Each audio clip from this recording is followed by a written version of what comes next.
Y llegó la hora, Paola, Camila, de irnos con el debate. Vamos a discutir con personas que sí han leído la reforma, que hicieron la tarea que hay que hacerla. Y si de repente no toda la ciudadanía tiene que hacerlo, además porque aquí hay algunos asuntos que son pues ya de una...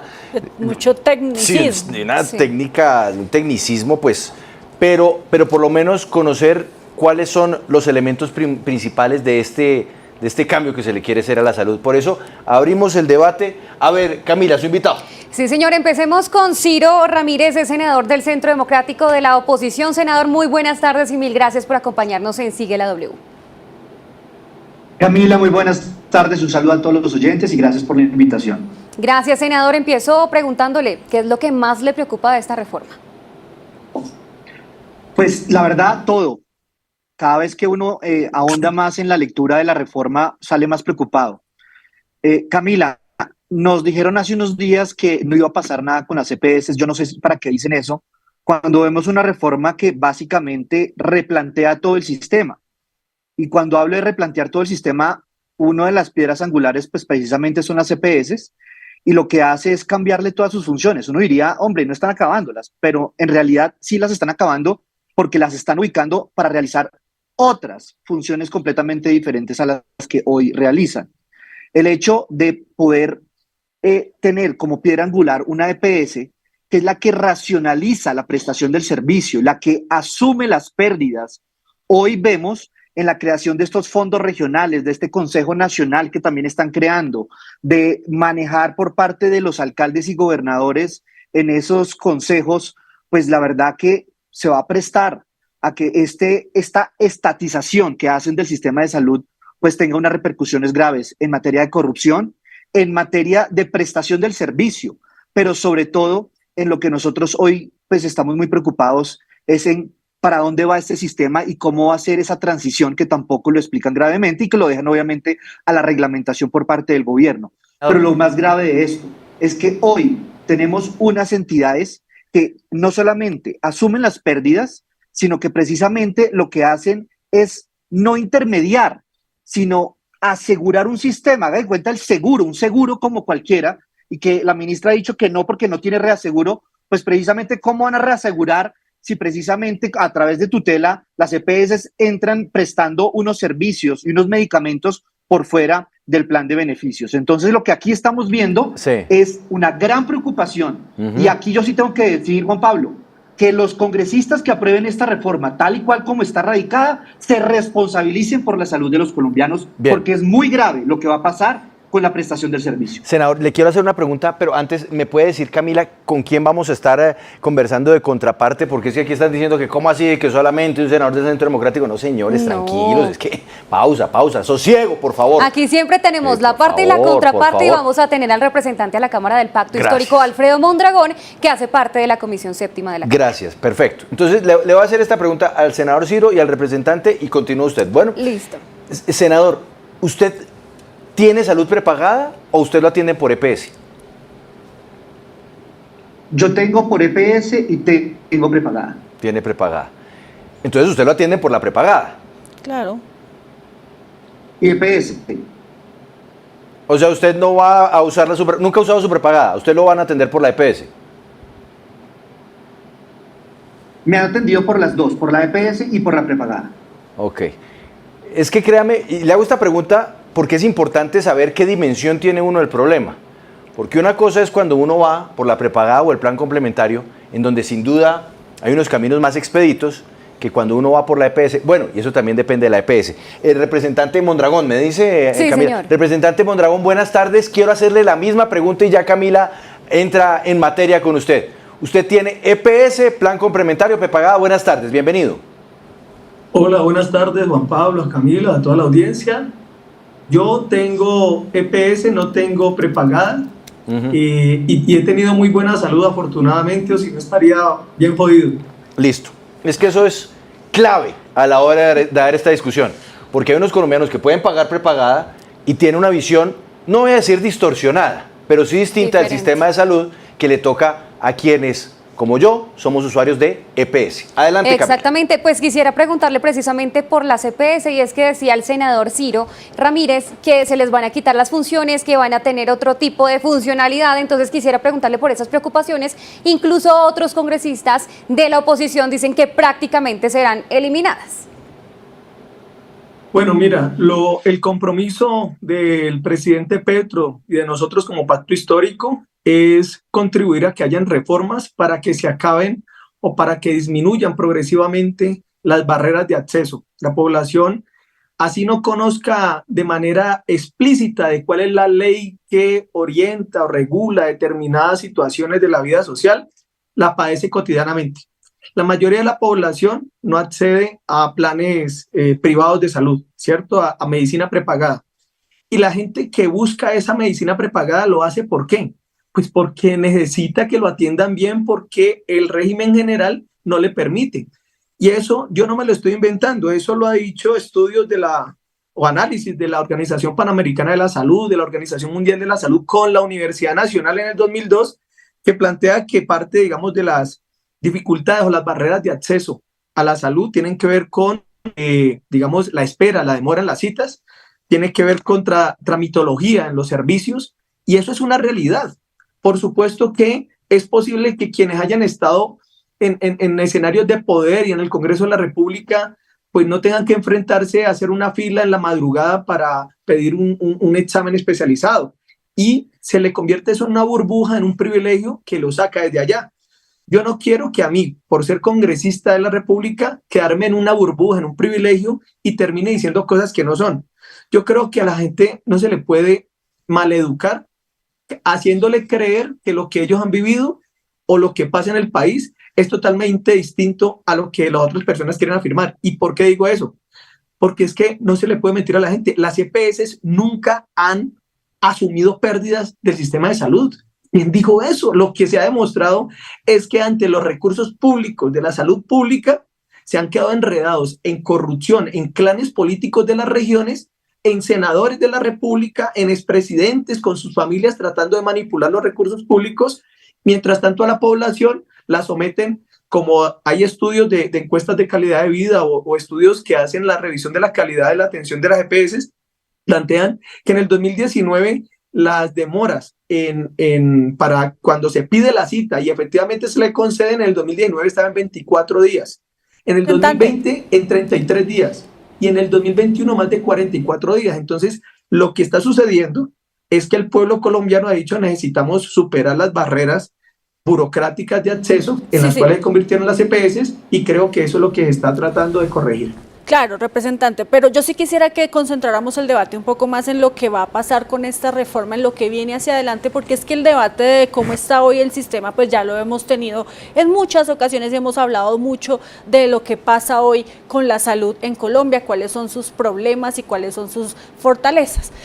Entendiendo eso, yo sí quiero que usted nos responda cómo se garantiza que, por ejemplo, a través de esos CAP que se van a crear, de los centros de atención primaria, sí se va a brindar atención inmediata a las personas, y que no solamente va a ser para aquellas que necesitan una urgencia de baja complejidad.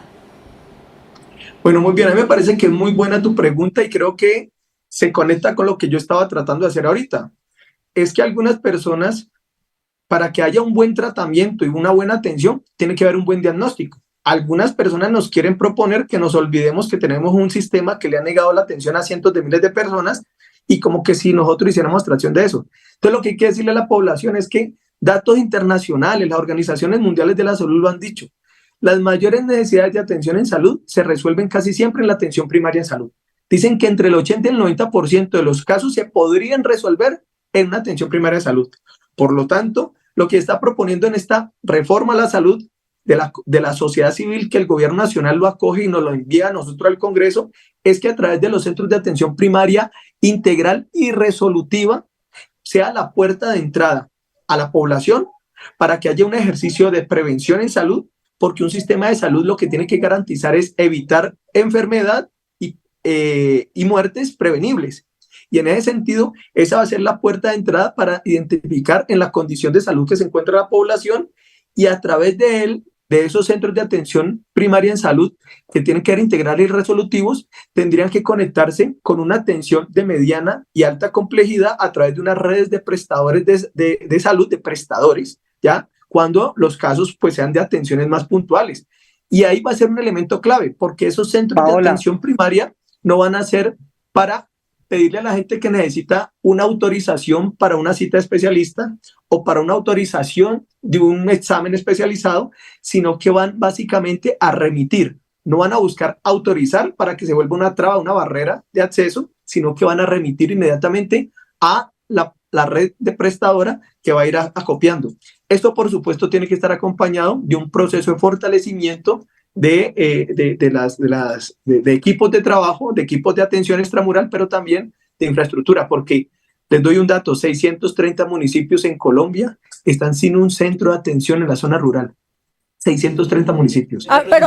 Representante, permítame porque es que también traemos al senador Ciro para que él opine. Sí, adelante, senador, por favor. No, Paola acaba de decir algo muy importante y yo creo que aquí va lo que yo les estaba diciendo al principio. Cuando una EPS, que es la que asegura todo un sistema, y hay una enfermedad huérfana o lo que nosotros llamamos de la prestación de servicios o medicamentos que hace parte de todos esos presupuestos máximos que están por fuera del plan de beneficios, pues la EPS es la que resiste esa pérdida y espera que el Estado le pague. Yo estoy en las comisiones económicas y conozco la gravedad y la falta de competencia y de capacidad también de la ADRES de auditar toda la cantidad de facturas. Juan Pablo, hoy en el año tenemos alrededor de 40 millones de facturas. Hay años que alcanzamos a las 60 millones de facturas. Hoy el Estado no tiene la capacidad de auditar eso. Entonces vamos a tener un problema y un desorden que, como quieren estatizar este sistema, hoy quieren ahondar en los problemas que se tienen ya con el sistema. ¿A qué voy con esto? Si nosotros no tenemos una claridad que el Estado vaya a resistir las pérdidas que hoy tiene un sistema, que es que a la gente se le atienda y se le preste un servicio o un medicamento o un tratamiento o una tecnología por fuera del plan de beneficios, porque hoy la EPS es la que resiste todo ese sistema, la que racionaliza la prestación de servicio. Imagínense cuando tengamos esos fondos regionales que están creando, donde hace parte el gobernador, el alcalde, los sindicatos, los empleadores. Imagínense una persona esperando que le puedan prestar un servicio en esa red que quieren crear de prestación de prestadores de servicios. O imagínense el ADRES que va a crear unas ADRES regionales para el pago de los servicios. Imagínense el foco de corrupción que se va a crear ahí para todos estos monopolios regionales de la política, para que el ADRES regional le pague a los CAPS o le pague a quien tenga que pagarle. Entonces lo que están creando son unos semilleros de corrupción sin antecedentes. A lo que voy yo es cierto, nosotros hoy tenemos un problema de acceso a un sistema en lo rural y en la Colombia profunda que llamamos. Pero no por eso tenemos que destruir en lo que hoy funciona bien para poder arreglar lo que necesitamos arreglar en la Colombia profunda.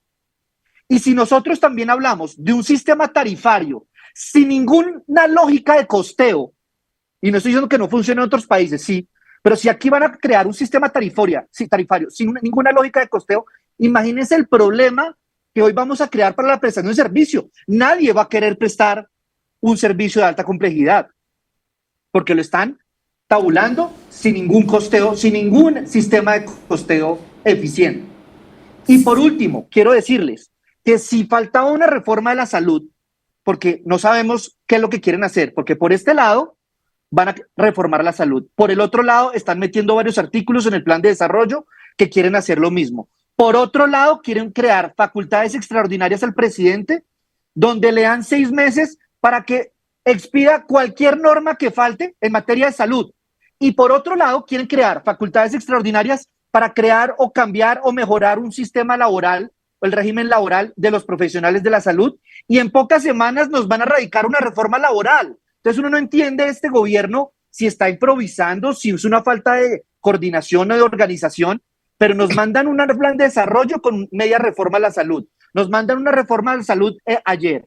y ahora también una reforma laboral que Sí. también está incluida en la reforma de la salud. Senador, Entonces uno no permítame entiende hacer una tantas pregunta. aristas. Permítame hacer una pregunta porque, bueno, usted al principio dice que le preocupa todo de este proyecto de reforma a la salud, pero aquí también queremos saber en este debate si de pronto hay algo que se pudiera destacar por parte de quienes están haciendo en este momento oposición. Por ejemplo, hablemos del capítulo que establece la formalización de los médicos y del personal que trabaja en el sector de la salud.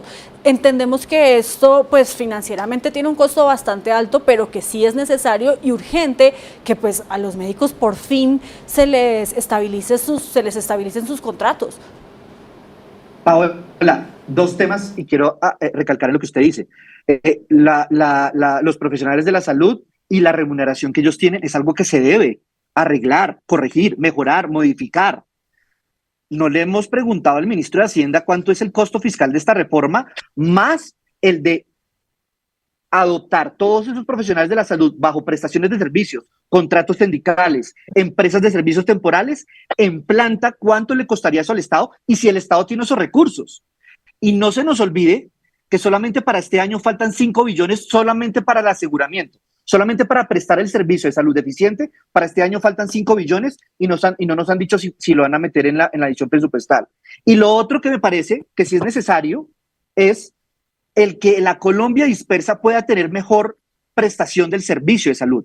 Llegar con una atención primaria en la Colombia profunda sí requiere de mejorar, sí requiere de corregir de nuestro sistema. Son cosas que en eso coincidimos. Lo que repito, no podemos hacer es destruir lo que ya tenemos, que no es un sistema de una corriente política o de una ideología, que se ha venido desarrollando y evolucionando a prueba y error durante 30 años en todos los gobiernos, de izquierda a derecha. Entonces imagínense destruir todo lo que se ha construido en 30 años por diferentes gobiernos, que han sido oposición, que han sido de gobierno, y que se ha construido durante 30 años, destruir todo eso para corregir algo que no está funcionando tan mal como lo que sí ocurre en la ruralidad. Senador, permítame. Entonces, imagínese. Sí, senador, permítame, porque es que quiero ir ahora con el representante Alfredo Mondragón, retomando algo que usted señaló, y que sin duda ahora, pues cuando uno revisa este texto sí queda un poco esa inquietud, y es la auditoría. Porque es que hoy día las EPS, el representante Mondragón, sí tienen un sistema de auditoría, bueno, que las EPS que funcionan, y eso lo ha repetido la ministra de Salud de manera constante, es que hay unas EPS que sí funcionan. Esa auditoría es con lupa, para que no se pierda la plata. No hablemos de las EPS que se han robado 1 y 2 veces y que muchas veces están vinculados con políticos. Esas no, porque esas, por supuesto, todos deberían ir a la cárcel por haberse robado la plata de la salud. Pero las EPS que sí funcionan hacen la auditoría para que la plata rinda. Ahora, ¿quién va a hacer la auditoría? Porque el senador Ramírez da en el clavo cuando dice el Estado no tiene la capacidad. Hoy día ADRES se puede estar demorando 200 días en promedio a la hora de hacer una verificación de unas facturas. ¿De dónde va a salir la capacidad para auditar todo lo que se tendrá que auditar en el nuevo sistema? Hola Juan Pablo, no, yo estoy de acuerdo contigo que la auditoría de los recursos públicos es fundamental, pero también hay que decir que no podemos plantear como un tema menor todos los actos de corrupción que hemos venido padeciendo durante 3 décadas de parte de las EPS. Si lo hacemos de esa manera, entonces planteamos un debate como no es. Yo creo que cada quien debe asumir la responsabilidad que es. Los registros que hay de los recursos públicos, de las más de 100 EPS que se quebraron y que liquidaron, hoy quedan en la total incertidumbre de por qué le entregaron los recursos públicos a esas EPS y por qué no le llegaron a las clínicas y a los hospitales y llevaron a la quiebra muchas clínicas y hospitales o los llevaron a un proceso de deterioro absoluto. Hay datos concretos que muestran de cómo EPS se llevaron todo un proceso y están ancladas a mafias territoriales, a grupos políticos tradicionales, y entonces las EPS reprodujeron ese control burocrático y clientelista que supuestamente iban a superar, porque supuestamente ellos como privados protegen mejor los recursos públicos que las mismas entidades públicas. Pero la historia lo que demostró fue que eso no es cierto. Entonces esa experiencia hay que llevarla para tratar de asegurar no un sistema de estatización, porque no es posible. ¿Por qué? Porque aquí hay muchas personas con iniciativa privada en clínicas que tienen un talento muy grande y capacidades especializadas que le sirven al país, y necesitamos que con lo que sí se financia público que son los recursos con los que financia el sistema, efectivamente les permita que ellos sigan cumpliendo su labor, digamos, privada en la prestación del servicio. ¿Cómo entonces se va a permitir proteger los recursos públicos de la corrupción que se ha vivido en nuestro país o por la vía de administraciones de todo tipo?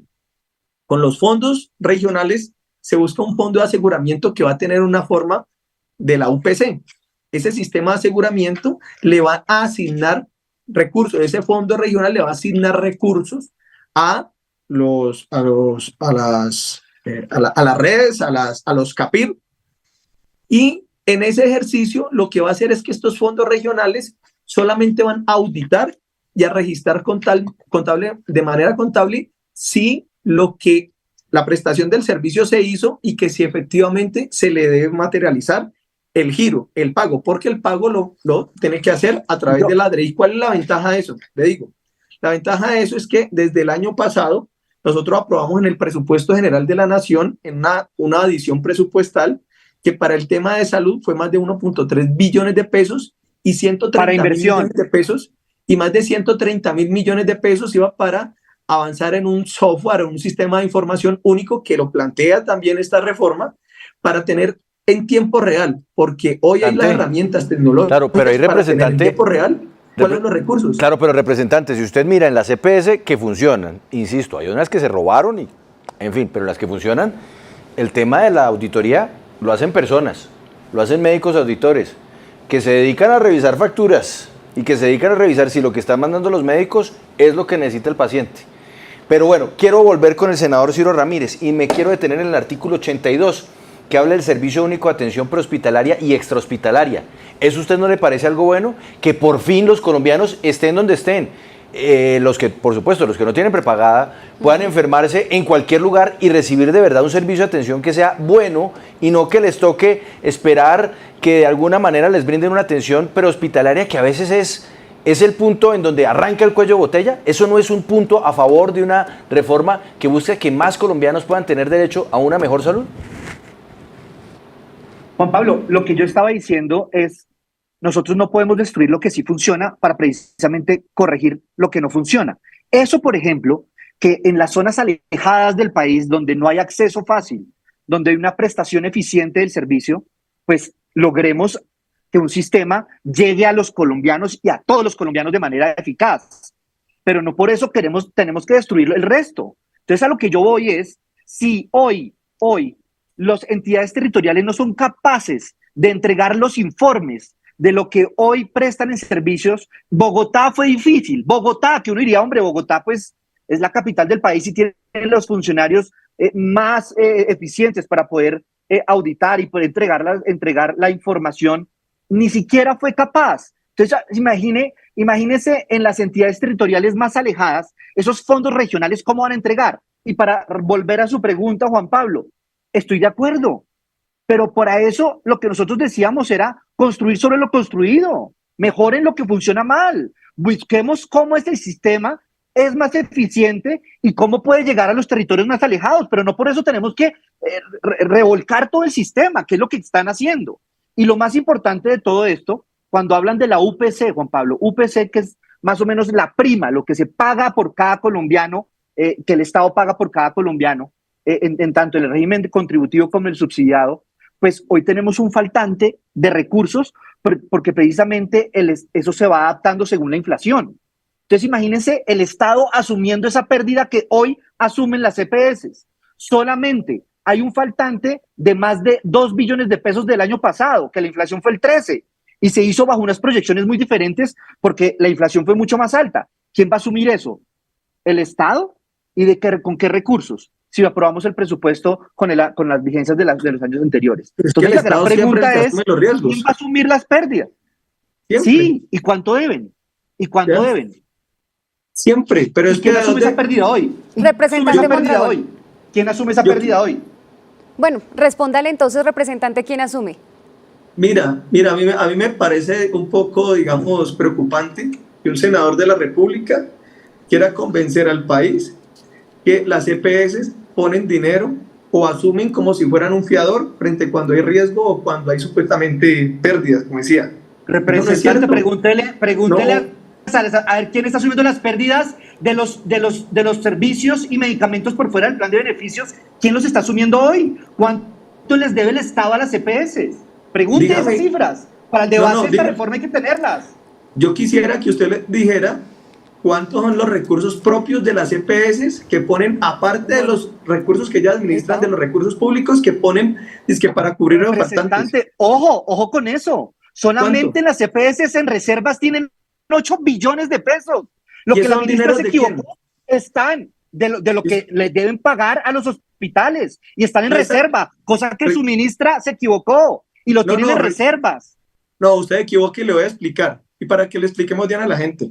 Recuerden que hace pocos meses les tocó que utilizar de reservas técnicas, es decir, las EPS negándole atención a la población y tenían más de 800 mil millones de pesos por allá guardados.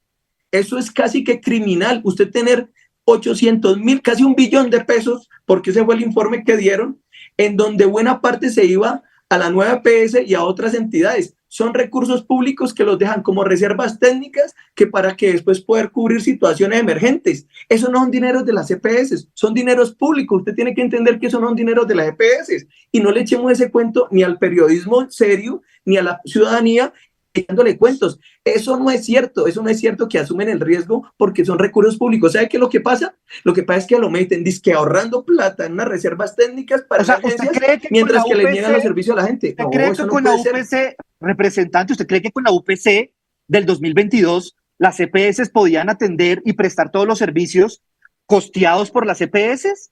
¿Cuánto le debe el Estado a las EPS con respecto a una inflación de 13.2? Pero solamente esa diferencia. Solamente esa diferencia. Otra cosa. Venga, yo le explico otra y a la ciudadanía. ¿Quién asume esa pérdida? Pero venga, ¿quién va a asumir esa pérdida? No se altere. No se altere y yo trato de decirle... No, solo eso es una pregunta. Es una pregunta. Venga, tranquilo. De manera precisa, la oposición estuvo condenando a la ministra porque la ministra manifestó que lo que había dejado el gobierno anterior era la posibilidad de hacer un crecimiento de la UPC entre el 12 y el 14.9% por las proyecciones inflacionarias. Y esa fue la preocupación y siempre el Centro Democrático generando suspicacias que vea que iban a desfinanciar y el 12%, que porque tenía que ser el 14.9%. Finalmente, y siempre se insistió que eso no era una cuestión discrecional de la ministra y del gobierno, sino de un grupo técnico que va mirando los valores, las variables que inciden en el valor de la OPC, y finalmente fue de 16.2%. Pero espera un momento que le estoy explicando. Espera un momento. Pero es que no es cierto y ya le explico porque yo estoy en el debate de presupuesto. Pero un momento. Y finalmente fue el 16.2%. Y eso fue aceptado incluso por su colega Andrés Forero. Entonces lo que se está planteando es, siempre han llevado a una situación deficitaria en materia presupuestal, y lo que se ha venido planteando es que esa situación siempre la ha terminado cubriendo es el público, la ciudadanía con los recursos públicos, porque usted sabe que son de comisiones económicas, que las fuentes de financiación son varias, pero principalmente unos recursos para fiscales de cotizaciones y unos recursos fiscales del presupuesto general de la nación. Sí. Así que no le echemos ese cuento a la gente. Pero yo le quiero decir algo acá. A ver, rápidamente, senador, porque es que me toca cerrar. Adelante, senador, por favor, rápidamente. Muy corto. Representante, en el momento del debate, la ley de presupuesto, ella no quería aumentarlo del 14.97. Fue mucho después de la aprobación de la ley de presupuesto, cuando había molestias públicas del ministro de Hacienda contra la ministra de Salud, porque decía que solamente necesitaba 1.2 billones y no para aseguramiento. Si usted ve la adición, fue solamente para inversión, no para aseguramiento. Después del debate de la ley de presupuesto es cuando decide aumentar la UPC al 16.22, cosa que estaba desfinanciado con el presupuesto aprobado. Entonces, ¿qué dice el gobierno? No se preocupen, que está en la adición presupuestal. ¿Qué dice el ministro de Hacienda? Le dice a la ministra de Salud, ojo, a mí no se me puede ir toda la adición presupuestal de lo que vamos a recoger con la reforma tributaria en los problemas que tiene la ministra de Salud con el sistema. Senador, lo dijo públicamente. Senador, entonces, ¿de quién es el problema? De la ministra de Salud. Senador, o sea, bueno, es el senador, es que los recursos son públicos. Es el senador Ciro Ramírez, es el representante de la Cámara Alfredo Mondragón. A ambos, primero que todo, les agradecemos por estar con nosotros en Sigue la W, y a ambos los escucharemos, yo creo que a lo largo de este debate, que no va a ser corto. Y ojalá, para el bien del país, para el bien de nuestro sistema de salud, para el bien de todos los colombianos, se dé una discusión en la que se permita obtener el mejor rédito de una propuesta que sin duda pues tiene un objetivo loable, y es garantizar más seguridad en salud para todos los colombianos, que es lo que queremos. Senador, muchas gracias por estar con nosotros, una buena tarde. Juan Pablo, feliz tarde, gracias por la invitación y saludos a los oyentes. Representante Mondragón, muchas gracias por estar con nosotros, y no olvidamos que usted retó al líder Josías Fiesco, y aquí recibimos las grabaciones de Josías y usted ganó, no tiene que renunciar. Muchas gracias por estar con nosotros en Sigue la W. Muchas gracias a ustedes y vamos a proteger los recursos públicos. Gracias. Gracias. Bueno, Paola, esto va a ser largo, ¿no? Camila, esto... El debate va a ser muy álgido, Juan Pablo, y lo que hay es tiempo pues para Claro. tener estas discusiones, porque pues obviamente se dan en estos escenarios, pero el principal escenario es el Congreso de la República, las comisiones séptimas, que son las que tienen que empezar a discutir todos los puntos, cada uno de los puntos del articulado de la reforma a la salud, y finalmente pues sacar el proyecto que mejor le convenga a los colombianos, o que más le convenga a los colombianos.